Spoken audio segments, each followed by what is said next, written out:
Hello అందరికీ పానీపూరి అనే పవిత్ర పదార్థం గురించి మన గరికపాటి గారు ఏమన్నారు గుర్తుందా అసలు మీకు?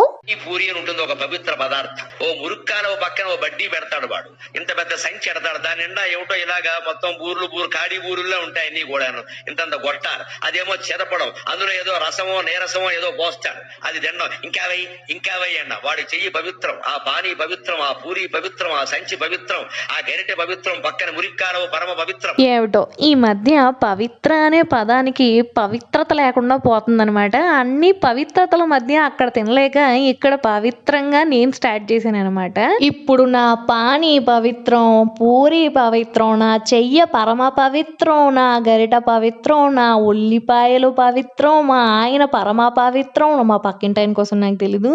పతివ్రత లాంటి పానీపూరిని పద్ధతిగా తిన్నామండి.